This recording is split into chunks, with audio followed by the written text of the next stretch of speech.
Hey everyone, welcome to my channel Initial Solution.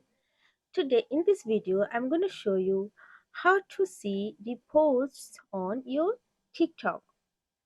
So go for your TikTok app, click on profile, and in this all of this option you can see all of your locked private videos here, and on this third option you can see all of your reposts option here.